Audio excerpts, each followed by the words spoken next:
Hey everyone, so today's video is going to be my first period story, so this is just a background. It's not actually relevant to the video. This was requested. I can't remember the name of the girl who requested it. It was in the comments of one of my videos, so thank you for the request. Yes, I'm going to get into it. I was 11, almost 12. I was about 2 or 3 months off turning 12. So I was in year 7 when I first got my period. It was the 15th of April 2013. 15th of April 2013. That was when I got my first period. So it was literally not a very exciting story. I came home from school and went to the toilet at one stage in the afternoon and then realised that there was like a circle of blood in my underwear. And realised that I'd gotten my period. So I was actually kind of shocked, and I was kind of like, oh my gosh, no, I'm not ready. Like, I kind of freaked out a little bit, which is kind of funny because I was so excited to get my period. But when it did actually happen, I did freak out a little bit. I told my mum that night, and she made sure that I knew where the pads were in the bathroom. I didn't actually end up bleeding like again at all after that. For that period, and then it was like, I think it was maybe like a month or two. I honestly have no idea when my next one was. I know it was a little while later, I just can't remember when. Like some people after their first period, they can go like a couple of months before they get another one. Some people are like regular straight off the bat, but yeah, I can't remember. It was a little while. My next one was nothing too heavy or crazy either. I remember realising that I'd got it, and I think I just put like a liner on, and then I went and did like a craft workshop for the day, and then realised that a liner is not enough. So that was fun, figuring out how much protection I needed for the amount of flow and everything, and like to never underestimate, because that same period, I thought it was over like a couple of days, like 2 or 3 days later, I thought it was over again.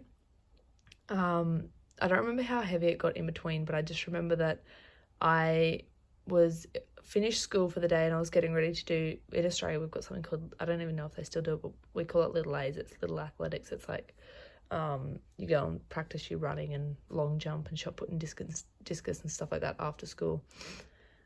So I was doing that for the afternoon, so I was getting changed, and I realised that the liner that I had on once again was not enough protection, and I had like blood everywhere.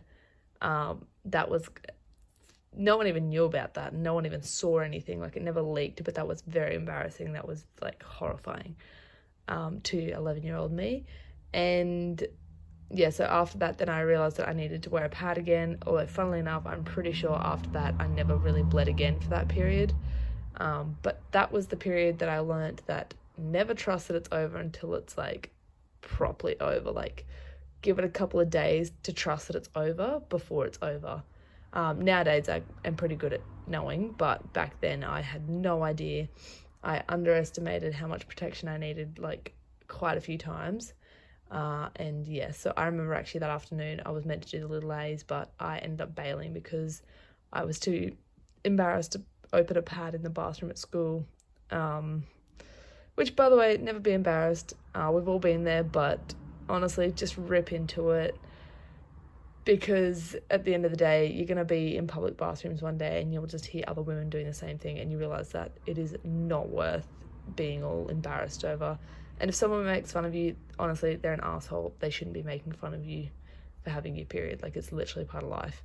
But if you do want a hot tip, if having the pad, like tearing that, there's still going to be noise because you got to tear the pad that's on your underwear off, and you got to peel it off the wrapper and stuff. But having the wrapper of the pad, so like opening up this part before you go anywhere you're likely to change a pad, is a big help, because it means that you don't have to tear the pad open. It's also time saving, because sometimes it takes so damn long to just rip the pad open properly. But yeah, but keep in mind, always carry a sealed one in case somebody else needs a pad from you. But yeah, having the pad torn open first helps big time in the bathroom for time saving and noise, if that really bothers you. But yeah, anyway, so another part to that story is that a week before I actually got my period, I think it was like, I have a feeling that the day I got my period was maybe a Wednesday, Thursday, Friday. Like, it was later in the week. And I remember that because it was like a week prior. It was the weekend just before that. At the time, I had no idea what was going on. I just thought it was weird. But then a few weeks later, after I'd gotten my period, I was sort of like looking back and I was like, oh, well, all that makes sense now. So like the week before I got my period, I remember like playing out in the backyard, and like I had some friends over, and I kept thinking, oh my gosh, why have I got a stitch? Like when you run, you get the stitch in your stomach. It felt like I had a stitch, and I was like, that's really weird. And it just kept really bugging me. It was really bugging me. And it was just so weird. And I just kept like keeling over. Like it wasn't necessarily really painful, but it was just like really bugging me. It was really uncomfortable. I had no idea what was going on, why it was happening. I remember that one of my favorite pairs of denim shorts, I'd put them on that morning, and they would I struggled so hard to get them to button up over my hips. And I don't know that whether maybe I was bloated, but it literally just felt like my hips had grown like tenfold in a couple of days. And then a week later I got my period. So I guess that was all my body's hormones like getting ready for that maybe. Maybe it was a little bit longer between when I felt those pains and when I actually got my period, because those pains were potentially ovulation pains. No idea, but that was all the stuff that I'd felt like just prior to getting my period. Like that was, I guess, my PMS signs that, looking back, I realized that that's what told me my period was coming. Before that, I remember I started wearing bras when I was about 10. I started wearing deodorant when I was about 10. I remember, I'm pretty sure I was 10 when I started shaving my underarms, which is not something you have to do at all, but especially when I was a little bit younger. I feel like nowadays, I have no idea what the pressure is like with all that sort of stuff. I feel like nowadays it's a lot more accepted to not shave. But when I was 10, I remember someone making fun of me that I had underarm hair, and which is the most ridiculous thing because literally everyone grows underarm hair. Some people more than others. If you choose to remove it, then don't feel bad about that. But if you choose to leave it, then definitely also don't feel bad about that.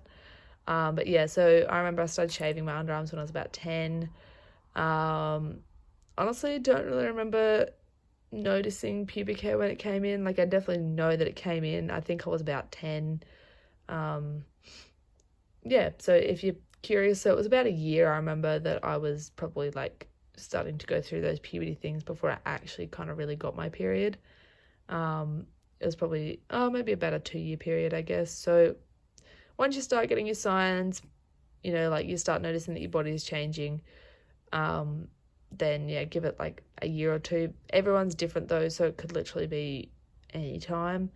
But yeah, that's my first period story. I hope I've shared something kind of helpful in this. If you have any more questions about anything first period related or puberty related, leave them in the comments down below. You're welcome to message me on Instagram. My Instagram is Aussie Periods. I love having chats with you girls on that account. And if you have any other video requests, then leave those down in the comments below too. Sorry this one took me so long to fill. I was hoping to get around to it sooner now that I've changed jobs, but that hasn't changed anything. Life is still hectic, but I will do my best to try and get some videos up. I'm probably going to be doing a haul soon because I desperately need some liners. And yeah, I will see you girls in my next video. Bye.